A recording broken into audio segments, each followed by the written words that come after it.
Hello again, friends and franchise mavens. This is Greg Mohr, franchise maven. You can always reach me at 361-772-6401 or Greg at franchisemaven.com. Maven is M-A-V as in Victor, E-N.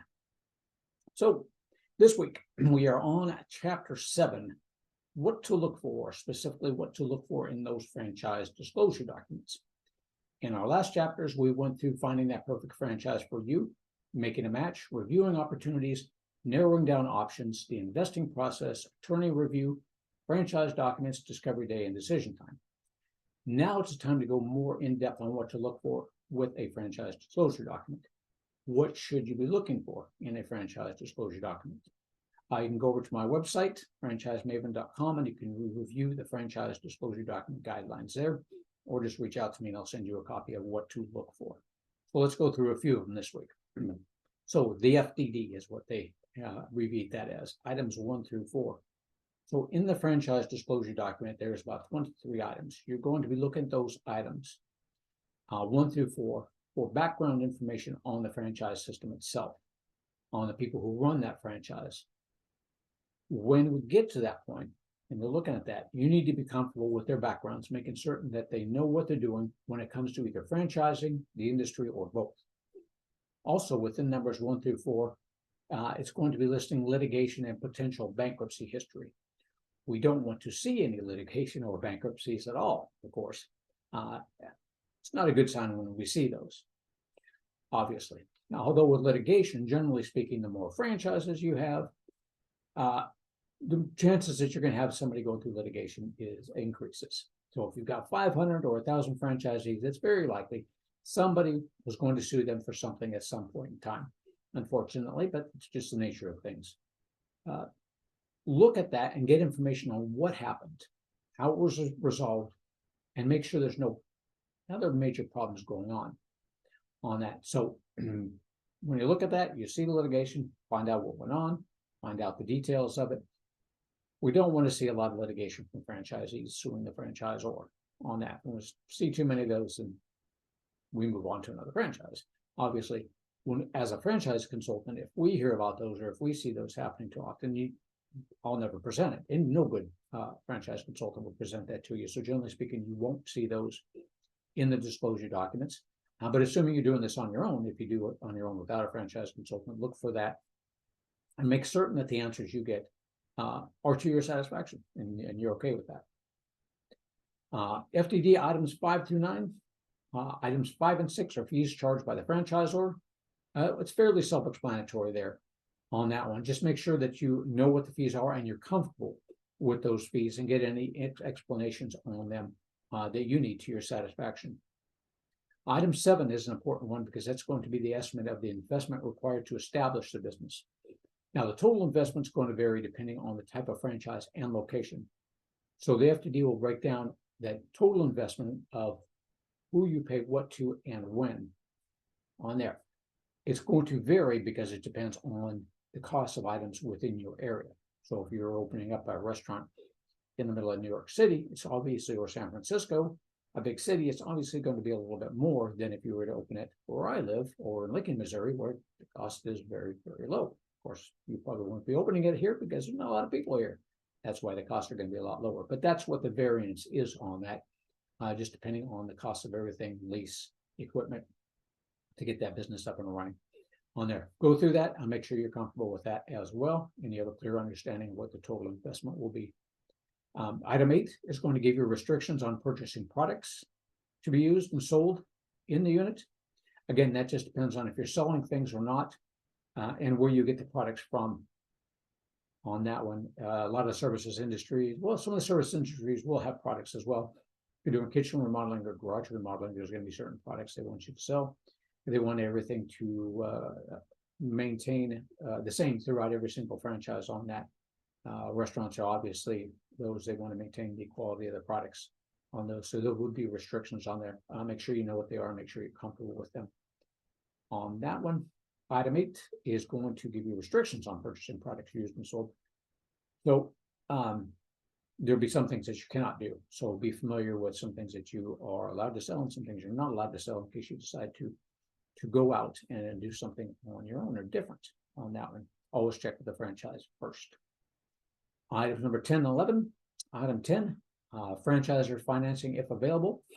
Every once in a while, we do see franchises that do financing themselves, not very often, but check with that. They usually pretty good reasonable rates when they do that.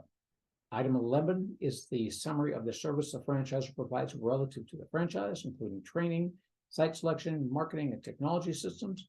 This is very important if you're doing something in the way of a brick and mortar type franchise. You are not an expert on site selection, on real estate or lease negotiations. You want them to do that for you, so make certain that they do. Item number 12, territorial protections. Most franchises give you territorial protections. What that means is that no other franchisees of the franchise will be allowed to market or do business with any of the clients in your potential territory. Protected territory as well, potential protected. And that protected territory, again, is going to vary depending on whether or not you're brick and mortar. So brick and mortar is going to be a little bit different. That's generally a per mile radius as opposed to service industry, where they generally give you a population set of what they're looking for. So services industry, depending on the service, they'll be looking for household incomes of $80,000 or $100,000 or more on that, and they'll generally give you a couple 100,000 population that has that demographics on for that franchise. It'll vary definitely by franchise on that. The brick and mortar, they figure that people will not necessarily drive as far to get to your service on that. So that's where the usually it's a mile in radius of miles for your protected territory on that one. Let's see, franchise disclosure documents, item 13 through 19. Items 13 and 14, status of the franchise, trademarks, copyrights, patents. On that one, item 15, obligations of the franchise as it relates to participation in the business operation. Make sure you're familiar with that and know how they're going to help you. Item 16, restrictions on what can be sold by the franchise. Again, this is going to vary if you're a retail type franchise. There's definitely going to be certain restrictions on what can be sold and what cannot be sold. Item 17, renewal, terminations, transfer, and dispute resolutions. Renewals are probably one of the more important things that people look at. What does it take to renew the franchise? Generally, it's going to be a fee, $2,500, $5,000, something around that. Generally, not a whole lot, but make sure you're aware of that. Item number 18, public figures used in the local franchise, if applicable on that. Going back to the transfer on that one and renewal on that. Keep in mind that while you are going to have a 5 to 10 year agreement on that franchise, it doesn't necessarily mean you have to stay with that franchise for 5 to 10 years. You can always sell it at some point in time. So make certain you go over with the franchise and have in your mind when you're going into the business, what is your ultimate goal on that? Do you plan on selling this at some point in time? If so, then find out what the process is from the franchise. If you do decide that you want to sell it, we do get franchises bought and sold on a regular basis on that one. So find out what the fees are and make sure you're comfortable with them. Item number 19, description of financial information. This is where people ask me, how much can I make with the franchise? Again, as I pointed out in one of the previous chapters, I cannot tell you that legally. The Federal Trade Commission regulates that quite heavily. So only a franchise can tell you that, and only if they have that in their item number 19, financial disclosures. If they don't have any financial performances in their item 19, they cannot discuss financial performances with you by law. We'll still get that information. We'll just get it from the franchisees as opposed to the franchise. And even if we do get that information from the franchisees, from the franchise, we're still going to verify that information with the franchisees that are currently running that business and talk to enough of them to get a good feel for how much they are making, how much they make, how soon do they take to get there, and what does it take to get there. Always make certain that you're comfortable with that and talk to enough franchisees to get a good feel for that one. Item number 20 is also a good one. Item number 20 shows you current and former franchisees. What this one goes into is how many people are currently running the business and how many people started the business and are no longer running the business. Now, there can be very many reasons for people who started it and were no longer running it. They had to move. One family member got the franchise and they turned it over to another family member who wasn't pre-qualified by the franchise itself. One was still working in corporate job moved, so everybody had to move. So now they were trying to run it remotely. Many things that could happen on that. Illness. In any case, when you're looking at that, find out why these people left. What's the story behind them on that one? So for the franchises that are currently running the business, this is going to be your list to call. It might be time consuming. They might have thousands of franchises. And you can call everyone if you want, for the most part. But as I mentioned in a former chapter, what we're looking for there when we talk to the franchisees and we call them is starting to get consistent feedback from the franchisees. So you're hearing the same thing repeatedly. Once you get to the point where you're hearing the same thing over and over again, you know you've probably talked to enough franchisees to get a good feel for that business. Also, it's simple math to get their success rate. I like to see, 85, 90% success rate or better from the franchises. So we've got the number of people that started the franchise and are no longer running it versus the number of people who got the franchise and are running it. Simple math then to get the success rate on that one. So as I mentioned before, if you're calling these franchises, one of the things you're going to do after you get the FDD is you're going to call it. You're going to call as many as it takes. Not only are you getting information from them, but you're also making a lot of friends along the way. So you've got the franchise that's going to help you grow, but now you've got all these franchisees that you talk to along the way. You've made friends with them. They're going to help you grow. Nobody competes with each other for the most part, probably more than 90% of the franchises. You can have your own territory. So these are going to be your friends. Everybody wants to grow the system. Everybody wants to get that name out there to make that franchise grow even better and get a better name for themselves out there. Item number 21 through 23. Item number 21, the financial statements. Probably have a CPA look at that if you're not comfortable with that one. Item number 22, their contracts. And item number 23, receipt. So the last one there, the receipt, is that you have to have that franchise disclosure document in your hands for 2 weeks by law before you can invest in that franchise. So when they ask you to sign that receipt, that's the only thing that you're signing for. You're signing and saying, yes, I received these franchise disclosure documents at this date. So at that point in time, in 2 weeks, you cannot invest in that franchise on that one. That's not obligating you in any other way, shape, or form on there. Let's see, no obligation for you to purchase that franchise. You're just saying that you received the franchise disclosure document. So what are you looking for in there? You're looking for what industries that they're in, what kind of experience the franchises has in that industry, what is their background, what makes them stand out and say, yeah, these folks here, they know what they're doing, and I believe in them, because that's a big thing. You really got to believe in these folks that you are going to invest in. Now, as far as going through the franchise disclosure documents, I always recommend you have a franchise attorney look over the franchise disclosure documents. I always send out at least 2 or 3 different attorneys for you to investigate. I have some people I recommend, but it's up to you whether or not you use the ones I recommend or whether you use somebody else on there. But a franchise attorney is what you want, not just a regular attorney, because franchise attorneys know what to look for and will know when they see something that's out of place on there. They'll help you with it. Not all attorneys do. That's why you need a franchise attorney.